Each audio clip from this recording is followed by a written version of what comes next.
अस्सलाम वालेकुम नाजरीन। इस एपिसोड के आगाज में हम देखते हैं कि काई कबीले के सरदारी खेमे में तमाम सरदारान का जिरगा बुलाया गया होता है। शाहीन साहब कह रहे होते हैं दुश्मन दरवाजे पर है, बोरसा घात लगाए बैठा है। बजाय इसके कि हम महाज पर कुफार को मारें, हम बार बार जिरगे में उस्मान साहब को थका रहे हैं, इन्हें एक बात बार बार कहने पर मजबूर कर रहे हैं, जबकि हम यहाँ वक्त जाया कर रहे हैं। मजीद कितने यार हिसार गिर जाएंगे। इसी दौरान सरदारी खेमे का दरवाजा खुलता है। उरहान साहब खेमे के अंदर दाखिल होते हैं और कहते हैं अस्सलाम वालेकुम। तो सब सरदारन वालेकुम सलाम कहते हैं। उरहान साहब अपनी नशिस्त पर आकर बैठ जाते हैं। शाहीन साहब कहते शुक्र है इस बार उस्मान साहब के जिरगे में आने से पहले आप पहुंच गए उरहान साहब। और फिर आवाज आती है दस्तूर उस्मान साहब। तो तमाम सरदारन खड़े हो जाते हैं। उस्मान साहब साथ वाले खेमे से खेमे के अंदर दाखिल होते हैं और आकर कहते हैं अस्सलाम वालेकुम। तमाम सरदारन कहते हैं वालेकुम सलाम। उस्मान साहब कहते हैं तशरीफ रखें और नशिस्त पर बैठ जाते हैं। तमाम सरदारन भी अपनी अपनी नशिस्तों पर बैठ जाते हैं। उस्मान साहब कहते जिसके कुन कहने पर सब कुछ हो जाता है और हमारे दिलों को नूरे ईमान से भरने वाले अल्लाह ताला के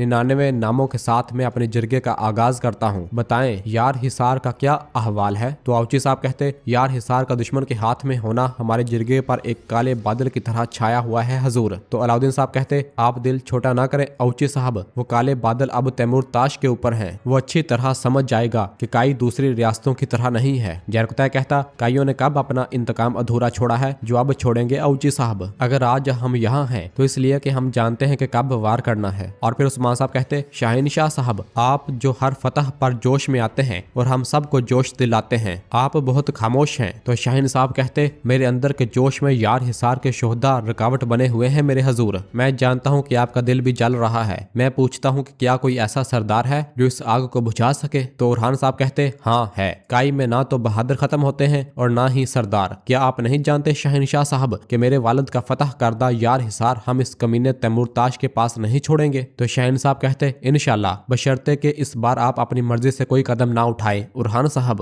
उस्मान साहब फिर अपने हाथ से सबको रोकते हुए कहते अगर आप नहीं चाहते कि उरहान सरदार अपनी मर्जी से काम करें तो फिर अब हम इन्हीं की बात सुनेंगे। ये सुनकर शाहीन साहब की आंखें खुली की खुली रह जाती हैं और बाकी तमाम सरदारान भी हैरान होते हैं। तो शाहीन साहब पूछते मेरे हजूर आप क्या कहना चाहते हैं। उस्मान साहब कहते मैं एक ख्वाब के पीछे भाग रहा हूँ। मैंने अपने सीने से निकलने वाले चन्नार को अपना कैजल एल्मा बनाया है। मैंने बहुत आंसू बहाए, पसीने की जगह खून बहाया, लेकिन मैं नहीं रुका। मैंने नबी करीम सल्लल्लाहु अलैहि वसल्लम के अल्फाज याद रखे। फरमाया कि जहान की सादत घोड़े की पीठ पर है, इसलिए मैं इस रास्ते से नहीं हटा। ए मेरे सरदारों, मेरे कबीले के बुजुर्गों, जिसका कोई ख्वाब नहीं, इसका कोई मुस्तकबिल नहीं। मैंने देखा कि मेरे ख्वाब को अपना ख्वाब समझने वाला तख्त व ताज को नहीं बल्कि अपने वतन को सोचने वाला उरहान सरदार है। ये सुनकर शाहीन शाह साहब और आउची साहब के ओसान खता हो जाते हैं, जबकि बाकी तमाम सरदारान बहुत खुश होते हैं। और फिर उस्मान साहब खड़े होते हैं तो तमाम सरदारान भी खड़े हो जाते हैं। उस्मान साहब कहते इसी वजह से उरहान सरदार मेरे वालिद अर्तुगरल गाजी की मोहर अब तुम्हारे पास है। और ये कहते साथ ही वो मोहर उरहान साहब की जानब बढ़ाते हैं। यह सारा मंजर देख और सुनकर किसी भी सरदार को अपनी कानों पर यकीन नहीं आ रहा होता।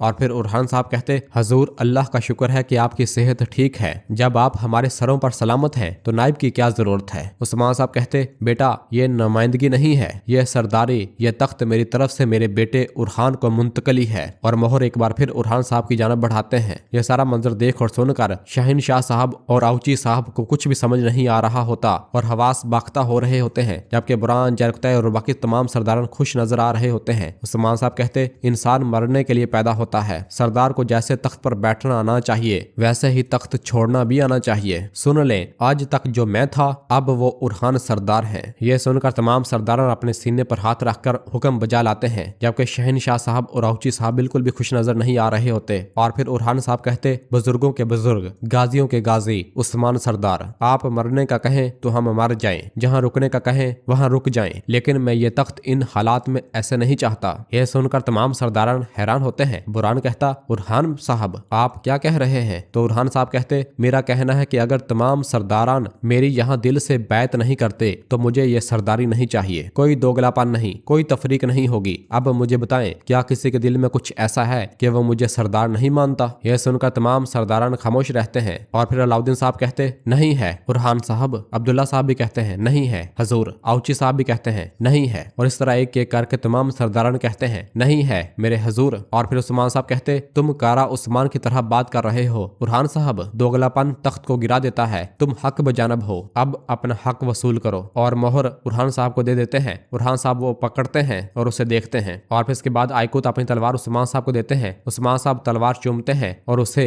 उरहान साहब के हवाले कर देते हैं। उरहान साहब भी उसे चूमते हैं और फिर कहते हैं, मेरे जदे अमजद सुलेमान शाह से मेरे दादा अर्तुगरुल तक और इनसे आपको मिलने वाली यह तलवार अब मेरे सुपुर्द है। अपनी अमानत को अपनी जान से बढ़कर मानूंगा। काई और तमाम अगोज की सलामती और इत्तेहाद के लिए इसकी हिफाजत करूंगा। जान ले कि जब तक यह तलवार मेरे पास है, फतह के बगैर हमारा एक दिन भी नहीं गुजरेगा। अल्लाह हमारा हामी और नासर हो। आप लोगों के साथ मेरी सरदारी सरबुलंद और अमीर हो जाए। सब कहते हैं आमीन। और फिर उस्मान साहब कहते, अब शिकार भी तुम्हारा और जिरगा भी तुम्हारा है। उरहान साहब उस्मान साहब का हाथ चूमते हैं और कहते हैं, जैसे आपका हुक्म हजूर। उस्मान साहब कहते, हुक्म अब आपका है। उरहान साहब और तख्त से एक तरफ हो जाते हैं। उरहान साहब तख्त की जानब देखते हैं और उसकी जानब बढ़ते हैं और उस्मान साहब की जगह आकर तख्त पर बैठ जाते हैं और इस तरह काई कबीले के नए मालिक, नए सरदार उरहान साहब बन जाते हैं और इक़्तिदार उस्मान साहब से उरहान साहब की जानब मुंतकिल हो चुका होता है। और फिर इसके बाद अलाउद्दीन साहब आगे बढ़ते हैं और उरहान साहब से कहते, सरदारी मुबारक हो उरहान साहब, और उरहान का हाथ चूमते हैं। उरहान साहब कहते, सलामत रहो मेरे भाई। और फिर इसके बाद बुरहान साहब आगे बढ़ते हैं और कहते हैं, तुम्हारा कबीला आबाद रहे, तुम्हारी नस्ल परवान चढ़े, सरदारी मुबारक हो मेरे उरहान हबे। और उरहान साहब का हाथ चूमते हैं। और इसके बाद जरकुतै साहब आगे बढ़ते हैं और कहते हैं, बरकत भी तुम्हारी, फरमान भी तुम्हारा, अल्लाह मुबारक करे। और उरहान साहब का हाथ चूमते हैं। उरहान साहब कहते, सलामत रहें। और फिर इसके बाद जब शाहीन शाह साहब की बारी आती है तो शाहीन शाह साहब खामोश खड़े होते हैं। उस्मान साहब शाहीन शाह साहब की जानब देखते हैं और फिर इसके बाद शाहीन शाह साहब भी दिल पर पत्थर रख कर सब कुछ भुलाकर आगे बढ़ते हैं और कहते हैं, सरदारी मुबारक हो उरहान साहब। और उरहान साहब का हाथ चूमते हैं तो उरहान साहब भी खड़े हो जाते हैं और शाहीन साहब को गले लगा लेते हैं। यह देखकर उस्मान साहब भी बहुत खुश होते हैं क्योंकि नाजरीन, एक सरदार का उठकर अपने सरदार को गले लगाना यह उस सरदार के लिए बहुत ही ज्यादा इज्जत की बात होती है। उरहान साहब भी अपने तमाम इख्तलाफात भुलाकर शाहीन साहब को गले लगाते हैं और फिर इसके बाद नशिस्त पर बैठ जाते हैं। औची साहब आगे बढ़ते हैं और उरहान साहब का हाथ चूमते हैं और कहते हैं, सरदारी मुबारक हो हजूर। और इस तरह एक एक करके बाकी रह जाने वाले तमाम सरदारान भी उरहान साहब का हाथ चूमते हैं और सब सरदारी की मुबारकबाद देते हैं। जबकि बाहर कबीले में फातिमा खातून एक भेड़ को उठाए लेकर आ रही होती है और उससे प्यार करते हुए कहती, ओह मेरी जान, दिखाओ तुम्हारा पाँव कैसा हो गया है। जबकि यगीत भी फातिमा को देखता है तो एक खातून कहती, आपकी वजह से अब बेहतर है फातिमा खातून। तो यगीत फातिमा के पास आते हुए कहता है, फातिमा खातून। तो फातिमा अस्मा को वो भेड़ पकड़ा देती है और वो ले जाती है वहां से। यगीत कहता,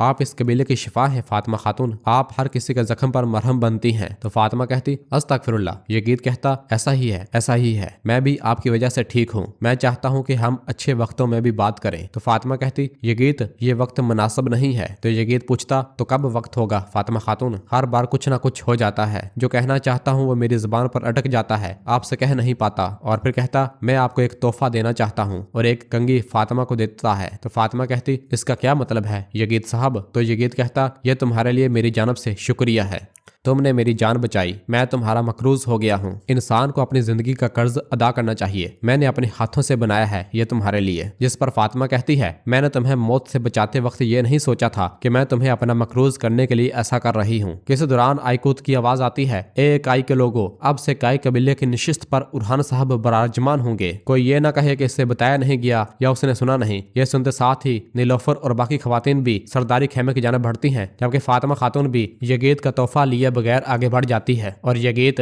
उस कंघी को देखता ही रह जाता है। फातिमा आगे बढ़कर मलहून को गले लगा लेती है और हलीमा के गले लगती है, जबकि दीदार खातून बहुत परेशान नजर आ रही होती है। और फिर मलहून कहती, ये हम सब के लिए बायसे बरकत हो। हलीमा कहती, आखिरकार मैं जानती थी। और फिर गोंजा कहती, उरहान साहब अपनी जिम्मेदारी बखूबी निभाएंगे, ये हम सब के लिए मुबारक हो। और फिर दीदार कहती, मैंने सोचा था कि उस्मान साहब ज्यादा अरसे तक हुकूमत करेंगे। तो फातिमा कहती, बहरहाल उस्मान साहब किसी और की तवक्कुआत के मुताबिक फैसला ना करने की वजह से ही तो उस्मान साहब हैं। तो दीदार कहती है, मलहून खातून आप ज्यादा हैरान नहीं लगती, क्या आप पहले से जानती थी? तो मलहून कहती, तुम इतनी मुतजस्सस क्यों हो दीदार? क्या तुम्हारे पास उस्मान साहब के फैसले के खिलाफ कहने को कुछ है? दीदार कहती, अस्तगफिरुल्लाह, इसमें बरकत और खैर हो, अल्लाह उसे मुबारक करे। तुम्हें भी मुबारक हो नीलोफर खातून, खुशी मनाओ, तुम मुतफक्किर नजर आती हो। नीलोफर कहती, यकीनन मैं खुश हूँ, लेकिन मेरे शोहर को ओहदा मिला है इसलिए नहीं, इसलिए खुश हूँ कि नशिस्त इसके हवाले की गई है जो उस्मान साहब के बाद इनके ख्वाबों को शर्मिंदा ताबीर करवा सके। काई के लिए, तमाम तुर्कमानों के लिए, उम्मत के लिए खुश हो रही हूँ। तुम भी खुश हो जाओ अगर तुम खुश हो सकती हो तो।